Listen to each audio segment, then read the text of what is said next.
So we were saying we have these three ways of asking for a price.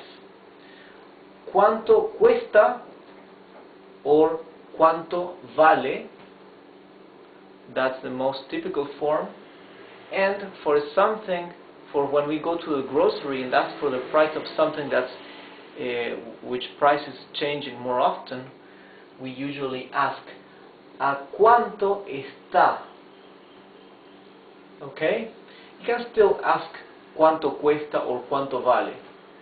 But usually we ask ¿a cuánto está el kilo de manzanas? If we want to ask for the price of fruits, vegetables, or something that's changing frequently. Look at the spelling of the word manzanas, or apples. Let's spell it in Spanish. M-A-N-Z-A-N-A-S.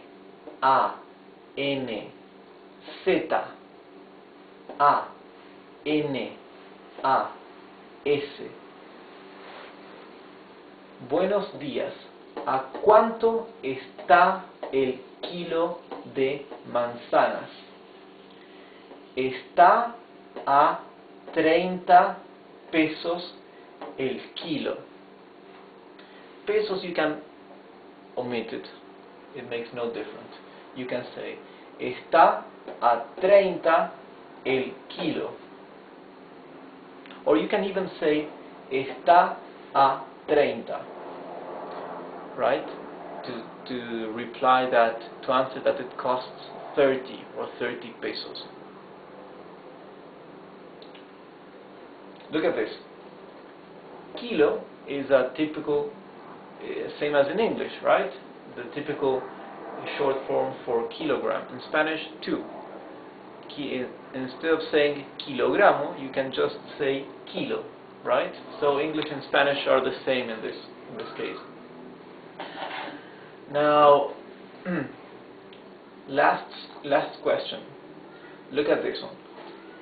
Discúlpeme, este pantalón tiene una falla.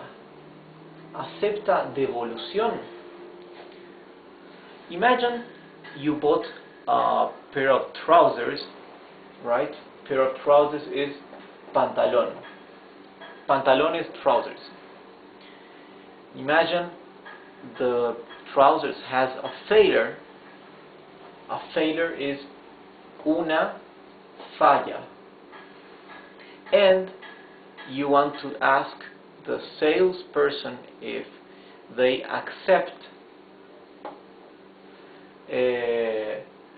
to return the goods, right?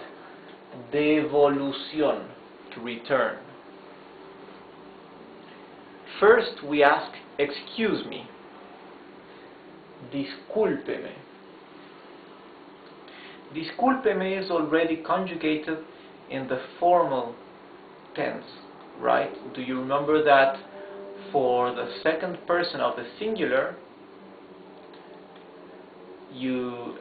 that's you, right? In Spanish you have the formal and the informal. The informal is tú, and the formal is usted. Both forms conjugate differently.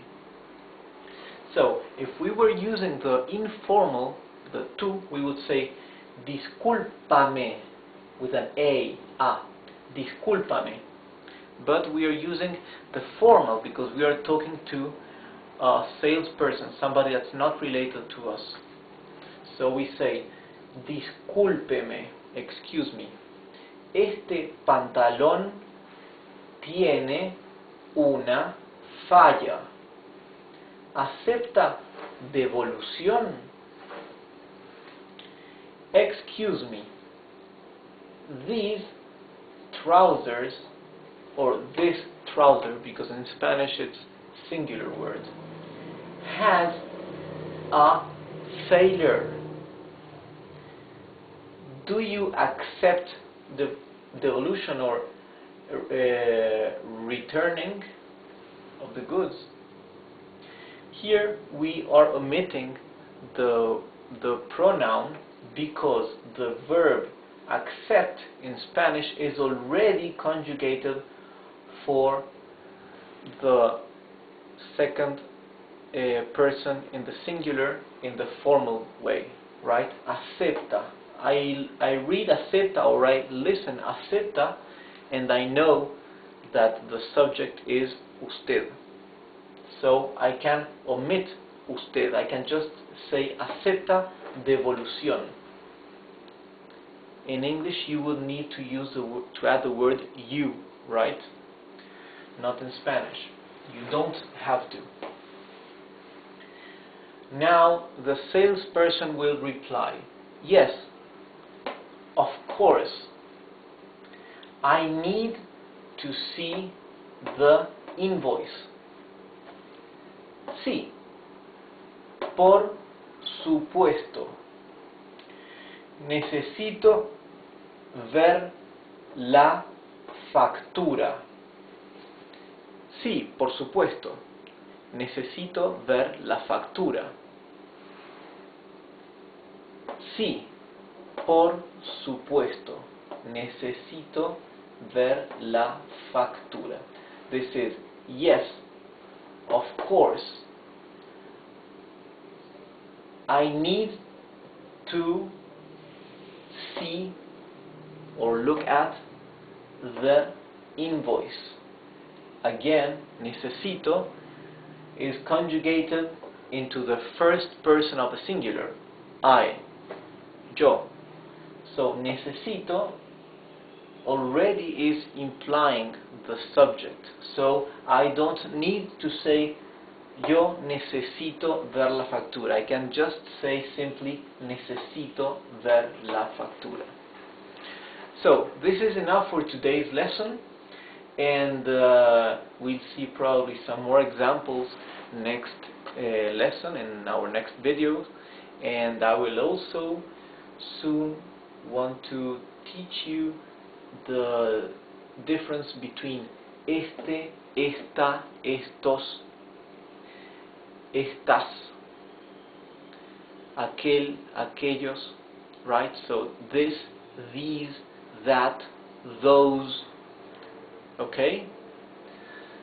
So probably in the next or the following lesson I will be teaching you that. So just come back to my website, and I hope to see you soon in our next lesson. Goodbye.